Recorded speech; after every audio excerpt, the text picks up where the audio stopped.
All right, another big weekend of uncertainty. So this weekend, in terms of uncertainty, we saw a lot of movements happening. The first thing we saw was another big chance of a government shutdown. The probabilities of a US government shutdown up over 81% at the moment.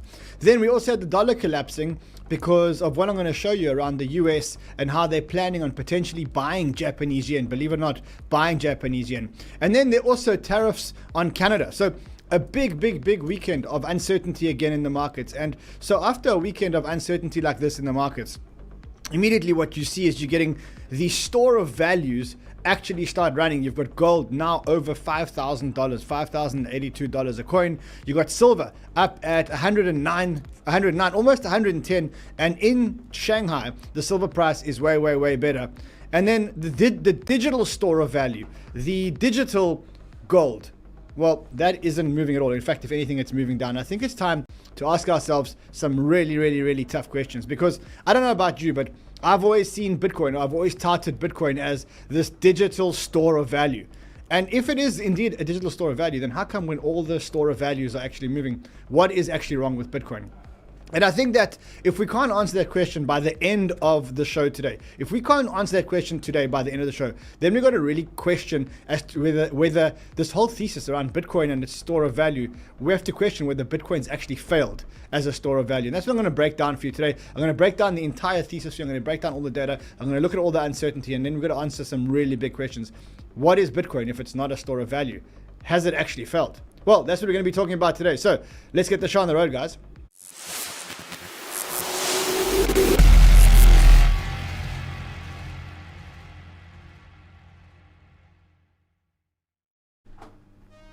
Another uncertain weekend, and in an uncertain weekend, another very good weekend for gold and silver, and another terrible weekend if you were a crypto bull. And I said this when I tweeted this week, and I said I think like 30% of our pain is because Bitcoin isn't actually moving, and I think that like 70% of the pain is because you're actually sidelined by commodities, like commodities of all things.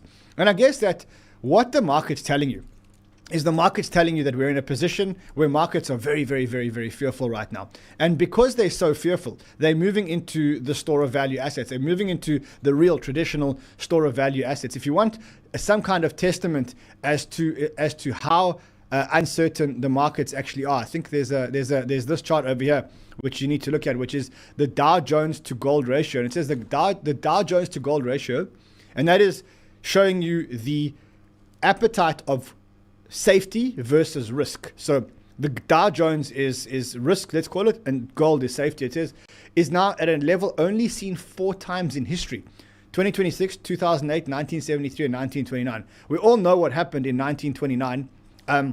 We all know what happened in 2008.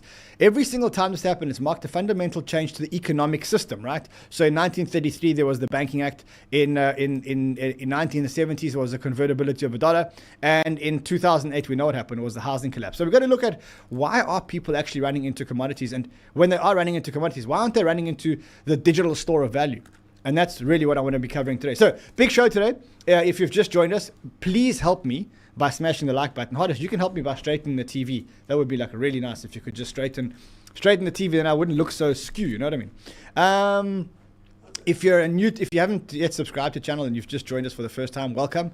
We're trying to build the most profitable community in the world. So try and subscribe to the channel and join us on this amazing journey. Anyway, if you guys smash the like button, I'll carry on with the alpha. And I really want to look at why the commodities are running like they're running and why Bitcoin isn't running. So, I mean, let's just start off with this year and just say, like, we are in January. We're on the 26th of January. Already, Trump's captured Nicolas Maduro.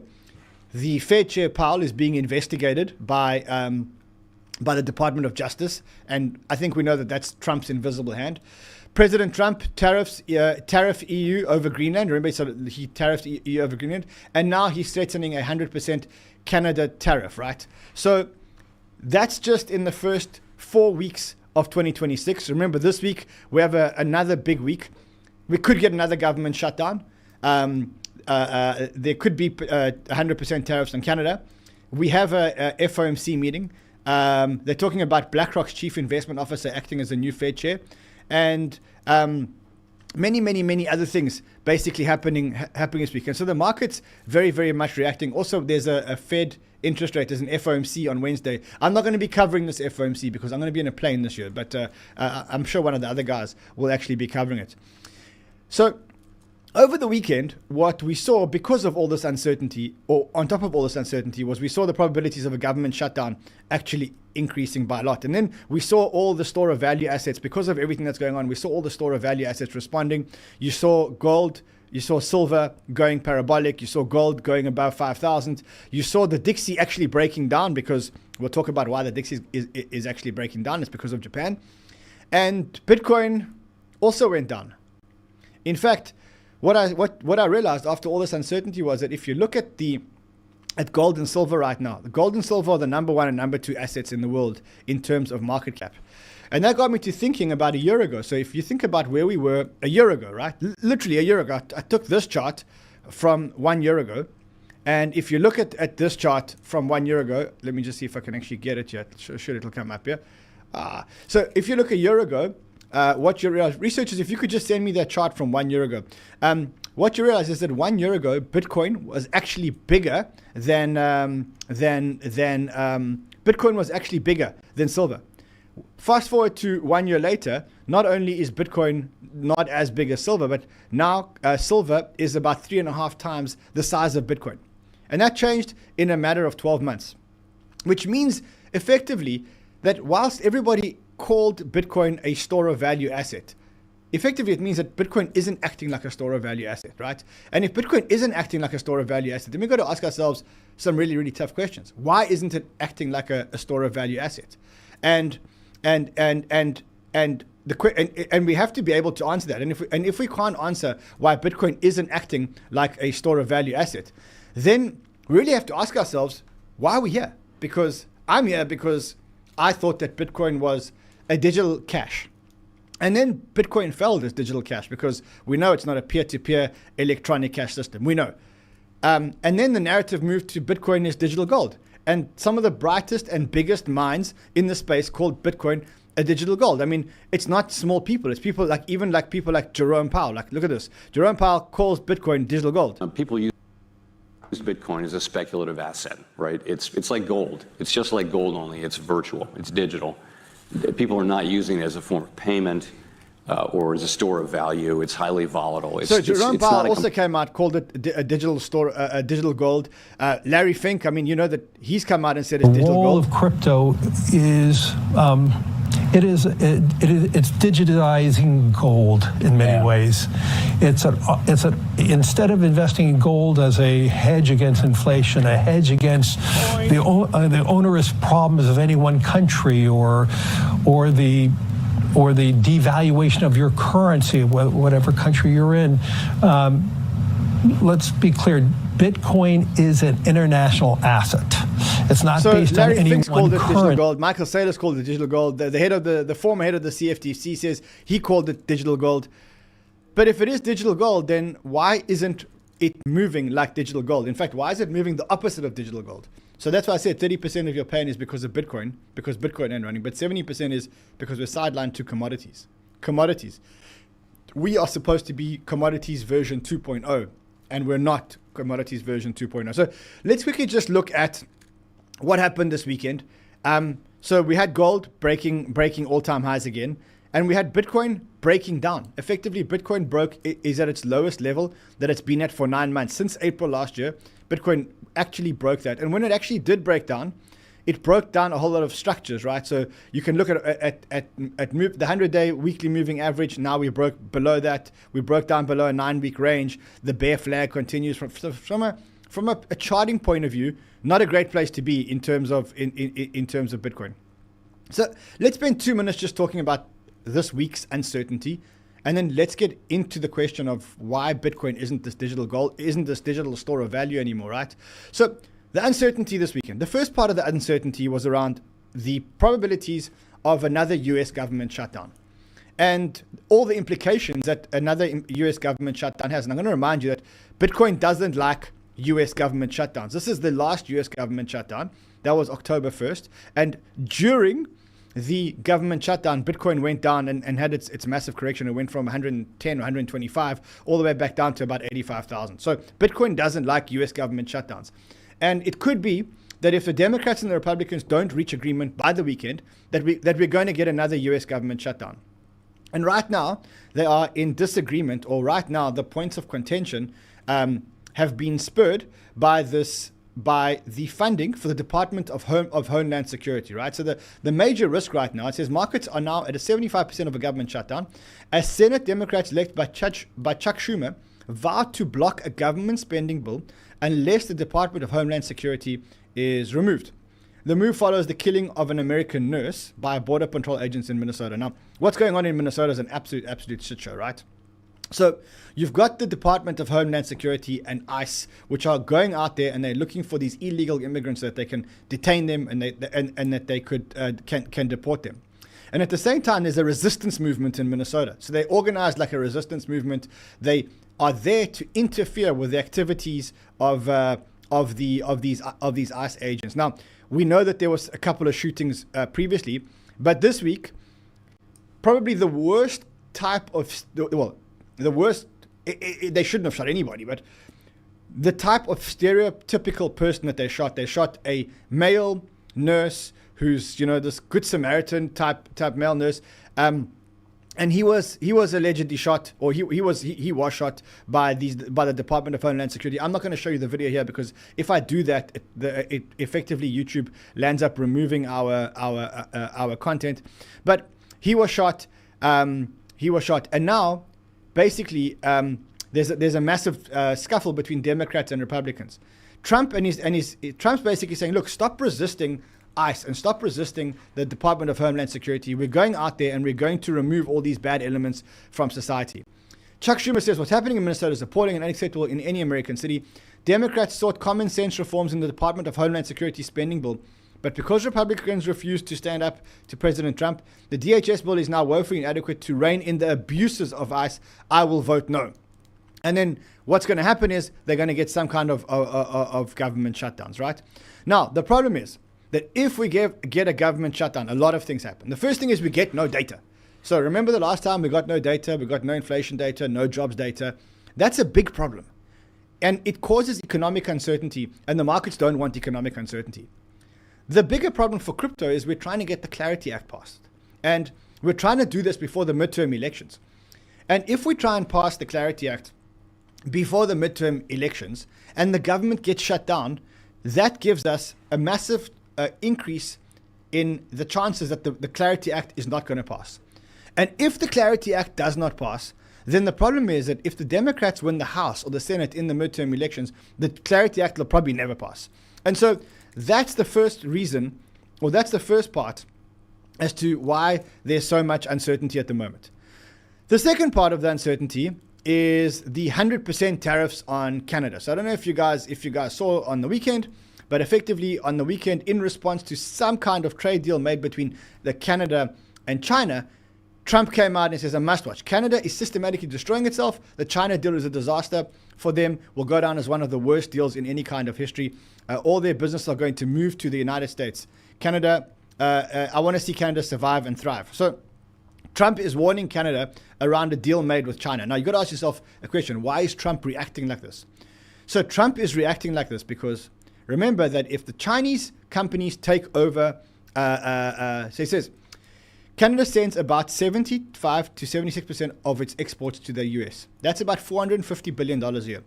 100% tariff would make Canadian exports uncompetitive overnight. Trump's core concern is trade routing. If Canada signs a special trade agreement with China, Chinese companies could move goods into Canada first and then sell them into the United States, bypassing all the American tariffs. Trump calls this using Canada as the drop-off port that would completely break the US trade policy against China. So Trump's basically saying, look, if you sign a trade deal with China, if Canada sign a trade deal with China, not only are they going to abuse you and take advantage of you, but also we're worried about the goods that happen in the United States. And the only way that we can respond with that is by giving you 100% tariffs so that you guys don't actually do the trade. And so another tariff threat that Trump's actually warning. The third bit of uncertainty, and this one's quite serious. I don't know if you remember last week we spoke about the Japanese 30-year yields, or the Japanese yields going through the roof. And that was the Japanese yields actually going through the roof. And the big problem with that is that if Japanese yields go up, the cash and carry trade can unwind. And if the cash and carry trade can unwind, that means that a lot of Japanese investors who were borrowing for free in Japan and then using that money to buy US Treasury bills will now dump the US Treasury bills. And the US government or the Fed just can't afford that. So you know that Besant and Trump have all been on this mission to get more people to buy US Treasuries, right? That's one of the biggest reasons why the Genius Act actually passed, because they said, look, you can have these stable coins, but they've got to be invested in US assets, US Treasury bills, short-term US Treasury bills, right? So what's going on now? Well, remember last week, this spiked because the Japanese Japanese yield spiked. The problem with that is that Powell, well, the Fed is starting to worry. Not only the Fed, but Scott Bessent's also starting to worry. And so what they're doing now is the Fed is preparing to sell dollars and to use that money to buy Japanese yen for the first time. So it's almost like saying, look, if your currency, if your treasury yields are going up, what we're going to do is we're going to sell US dollars. We're going to use our dollars to buy Japanese yen, and then we're going to take that and invest it, and that's going to bring your yields down and slow down the Japanese cash and carry trade. And that's effectively what's starting to happen here, right? So they've already apparently done a rate check. Now, what is a rate check? It's the step before they do a real currency intervention. It's like almost like asking for a quote to say, hey, if we want to buy $1 billion or $1 trillion dollars worth of Japanese yen, what is the rate, right? So as Bull Theory says, it says, Japanese under heavy pressure, the yen's been weak for years, Japanese yields are at multi-decades high, and the Bank of Japan is still hawkish. Together this creates stress not just for Japan, but for global markets. And so what they're doing is the US is actually going to go and fight in Japan so that Japan doesn't destroy US markets. Now, the market doesn't like that. If the US is selling dollars and buying Japanese yen, well, that makes perfect sense as to why the 𝗙𝗚𝗕 is collapsing. Now, when the 𝗙𝗚𝗕 is collapsing, what you would expect is that store of value and risk assets go up. And that's exactly what's happening. In fact, if you look at the stock markets now, stock markets are up 0.62%, almost 1%. Gold and silver on an absolute tear. And, well, Bitcoin is Bitcoin. Bitcoin is down, broken down below some key levels. And so now you've really got to ask yourself, why is it that Bitcoin isn't the store of value? Because, again, I say to you, when I got into this industry, first I got in because it was supposed to be decentralized money that governments couldn't control, etc., etc. Then we realized that Bitcoin wasn't decentralized money. We realized that Bitcoin is a digital store of value. It's a competitor to gold. It's the digital version of gold. And that was the narrative that got us all the way here to $125,000 and now back to $88,000. But the truth is that if Bitcoin is digital gold, then why isn't it behaving like gold? Or why isn't it maybe showing some kind of semblance of behaving like gold? Because remember that gold is the asset that institutions and funds and sovereigns flee to when there is uncertainty. And now we are at peak uncertainty, or we're getting into peak uncertainty. And everyone's moving into gold and into silver and into commodities. And they're not moving into this digital gold that 𝗙𝗟 told us. I mean, 𝗙𝗟 literally said, he said, you know, Bitcoin has emerged as digital gold. There's consensus. What do you want to do with gold? Do you want to? There's consensus. I don't know if there is consensus. I mean, Larry Fink also, there's no consensus. And also, I do believe the role of crypto is it's digitizing gold in many ways. Okay, so if this is digital gold, like you say, it's digital gold, well then how come from around the 10th of October, whenever it is, or how come when Jerome Powell, let me ask you a question. So the question is that I have is, how come if Bitcoin really is the hedge against government uncertainty and governments meddling into currencies and printing currencies, how come when Jerome Powell was printed that or gave us that video message that he was getting the subpoena, how come gold started to go up and Bitcoin started to collapse? Isn't that the exact reason why Bitcoin was created? Isn't that because governments were intervening in money? Isn't that the exact reason why Bitcoin was created? Isn't the Russia-Ukraine invasion, the Iran drones that hit Israel, the Israel-Hamas war, the yen cash and carry and unwinding trade. How come with all these things that basically, the Trump tariffs, how come with all these things that cause uncertainty, Bitcoin dumps and the real store of value actually pumps? What is it? What's wrong with Bitcoin? So I've broken it down into 3 or 4 different possibilities, and I want to discuss the 3 or 4 different possibilities. The first possibility is the very simple one. It basically says, look, Bitcoin is digital gold. It was acting as digital gold up until Friday the 10th of October, or the 10th of October. And on the 10th of October, it broke down. And that would mean that we're just in the midst of a correction. And if that theory is correct, we're going to get the biggest catch-up trade of all time, because then we've got to act like digital gold and we've got to catch up to everything that's happening here with digital gold. That's one theory. One theory is that. The second theory is the 4-year cycle. And you say to yourself, okay, well, you know what? It is digital gold, but it has a different cycle. It has a different cycle. We're part of the 4-year cycle. We are 4 months into the bear market of the 4-year cycle. And in 8 months, it will have a catch-up trade. That's the second theory. The third theory says that if you look at this chart over here, it is digital gold, but Bitcoin only runs after gold and silver have topped. So gold tops here, silver tops here, and then copper starts running and Bitcoin starts running. And up until then, as you can see in multiple of the previous cycles, gold didn't actually start running until such time as, Bitcoin didn't start running until gold topped and silver topped. So that's the third theory. So the first theory is that it is digital gold, but we're just in the midst of a correction. The second one is that the 4-year cyclists are right, and Bitcoin's 4-year cycle takes precedent over the digital gold thing, which I think it's a ludicrous theory, but I mean, we've got to talk about all theories here.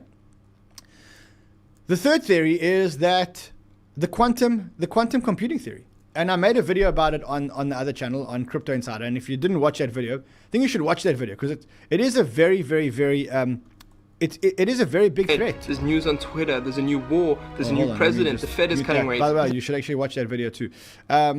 So let me just actually quickly get Crypto Insider. So I made a video about the quantum threat to Bitcoin. As you can see, only 20,000 views in 3 days, which is much lower, which means that people aren't really paying attention to this. But this is a very, very, very real threat. And the reason why it's a real threat is most people don't understand how serious this threat is. They say, okay, well, when we'll find a new Bitcoin, and when we find a new Bitcoin, we'll fork the chain, and we'll have a quantum resistant Bitcoin. It's not like that, because there's a lot of coins that have been lost. Satoshi's coins haven't moved in or haven't moved since the beginning of time. There's a lot of coins that have been lost, people that have lost their private keys, and they can't access their Bitcoin. Now, the thing is that even though they can't access their Bitcoin, when quantum computing actually comes online, the people with quantum computers will be able to break the private keys, and they'll be able to take control of those Bitcoin. And that's quite a big thing, because that means that 20 to 25% of the supply might actually be here, might actually be back on the market. Imagine Satoshi's coins actually start moving here, right? So that is another one of the theories, is that okay, Bitcoin is a store of value, but people are too scared of the quantum computing risk. Another thing is that it may be too early, and that yes, Bitcoin is possibly the next or a digital version of gold, but because people haven't fully accepted it yet, that it is, that like, it's all very well to say it, but when you're actually really scared, and where you put your money when that happens is probably the most important thing, right? So it's all very well to say, okay, Bitcoin is digital gold, yeah. But then people when the shit actually hits the fan, people go, hold on a second, no wait, maybe it's too risky for me to take my hard-earned cash and put it into this potential digital gold. Let me just run to the safe haven asset. And they go back to Old Faithful. And that means that it'll take multiple more cycles to actually convince people that Bitcoin is digital gold. The last one is probably the one that we should be paying the most attention to. And I see this over here. It says, and I tweeted on the weekend, I said, either we get the biggest catch-up trade of all time, or we just have to admit that Bitcoin isn't a store of value, and it never was a store of value. And the reason is, when you look at this, in 2021, the market cap of the precious metals was $12 trillion, and the market cap of Bitcoin and the crypto assets was $3 trillion. In 2026, they've almost 4x'd, and Bitcoin is in exactly the same place. And I think that this argument is demotivating a lot of people. I took this graphic from a post by 𝗙𝗓𝗡, and 𝗙𝗓𝗡 is probably one of the biggest Bitcoin bulls that there ever was. One of the biggest Bitcoin bulls that has ever been around. She's been here since the beginning. Her whole, she was very, very, very much a crypto person. She posted this. She said, spot the difference between the two pictures. And I think what she's implying is like one is a real store of value and one is not a real store of value, right? She's saying it's honestly kind of crazy. I posted a chart, no commentary, just data, kind of concerning, right? And so I think that what she's alluding to is the fact that people are losing faith in the fact that Bitcoin is digital gold. Now, here's the problem, right? Every single day that gold continues to run and silver continues to run and Bitcoin does not catch up is one day where Bitcoin is doing negative marks for itself, right? Negative points, right? If you say, okay, listen, this asset is a store of value. It's a digital store of value. It's a digital gold. And gold runs and silver runs. Every single day that those two run, that narrative loses credibility. And when that narrative loses credibility, eventually people say, well, hold on a second. It's clearly not digital gold. Eventually, after you score -1, -1, -1, -1, eventually you say, okay, not. This thing's not digital gold. Which means that if it's not digital gold, then what is it? Because it's not a payment platform. It's not a payment platform. It's not a risk-on asset. A risk-on is running. Bitcoin's not running. It's not a technology. Because technology makes money out of the license fees you pay for the technology. So Bitcoin is not a technology. It's either a cash or it's a store of value. It's a use case. And right now, I think the market's very confused as to what the use case of this asset actually is. So those are the options. Now, where do I stand here? Where do I stand here? Well, what I know for sure is that every single time that the markets have gone down and we get into this bear market, in the bear market, people start to question the thesis around Bitcoin. And I've always been pushed to question my thesis around Bitcoin when this happens. And what I've realized is that when I get to these points, every time I've been tempted to sell, probably the best course of action would be to buy, right? And so these are always the arguments that happen when Bitcoin is down. And when in the last 3 cycles, when I've looked at it in hindsight, I was like, the best decision was to buy when your conviction was questioned. I don't know if that cycle is going to carry forever. And to be honest, even to a certain extent, my conviction has been threatened to a certain point. But am I letting go any of my long-term stash? No, because my thesis is still that Bitcoin is the store of value, and that would mean that we would need to get a massive catch-up trade at some point. Now, when would that happen? And when would I invalidate my thesis? If the store of value assets continue to run for another year and Bitcoin doesn't catch up, then I've got to call a spade a spade. It's not a store of value assets. If the store of value assets start to rotate, in other words, money starts flowing out of gold and into other assets, and money doesn't flow into Bitcoin, then I've got to change my thesis and say, maybe it's not a store of value, or maybe it's a store of value that's got a fundamental flaw that the market is punishing. If they come out with some kind of plan for quantum computing, which is a viable plan, and Bitcoin still doesn't run and isn't a store of value, then I've got to change my thesis completely. But until then, yes, I question it every single day, and it's very healthy to question your thesis in an instrument. But it's very healthy to question your thesis, because you can't just blindly believe that an asset will just carry on going up forever. Every asset has a life cycle, no matter what the asset is. And you got to question whether maybe this is the end of the Bitcoin cycle. There's a lot of OG people that are actually selling. Like, I don't know if 𝗙𝗡𝗡's selling, but a lot of OG people are actually selling. And so now you got to really, really, really ask yourself a question. Do you really believe in the store of value thesis? By the way, I do. And that's why I'm going to hold on to this asset at the moment. And I'm holding this asset multi-cycle. I know that from previous cycles, every single time my conviction has been tested, that's been the best time to buy. It's been the worst time to sell. And that's how I'm feeling now. And I guess that's probably for you how you're feeling now. And so, yeah, let's see what happens. We'll play it punch by punch. As we get punch by punch, we'll bring you the punches every single day live. And then let's make a call together as to which way this is going. Yeah, I mean, I guess that's the big narrative. I guess that's the big narrative. And you should do yourselves a favor and just go and watch this video over here around Bitcoin's quantum threat. We'll leave a link to it below. Let's get a link to it below. At the same time, a couple of like announcements, so to speak. So the first thing is, a lot of you last week were asking me how to claim your $1,000 for Bitcoin. A lot of you last week for Blowfin. So if you want to claim your $1,000 for Bitcoin or Blowfin, we've literally put videos here to show you step by step exactly how to claim those things. So there's the Bybit money, there's the Blowfin money. If you want to claim the position, open an account using this link over here. Open an account, using this link over here. And then once you've opened an account, you can actually go and follow the steps to actually claim your $1,000 open position. This is only going to be open until the end of this week. Till the end of this week.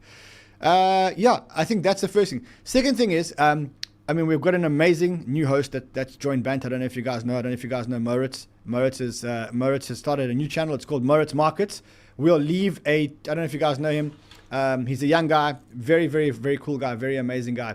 And he's joined the Banter fam. He started his own channel with Banter. It's called 𝗏𝗏𝗙𝗙 Markets. He's just dropped his first video. We'll leave a link to that video as well, which I think is a very, very, very cool video to watch. Otherwise, I will see you guys again tomorrow. Remember, I'm not bringing you guys the FOMC. I'm going to be on a plane on that night. But I guess there's no rate cut. So yeah, I'll see you guys again tomorrow. Until then, trade well, my friends.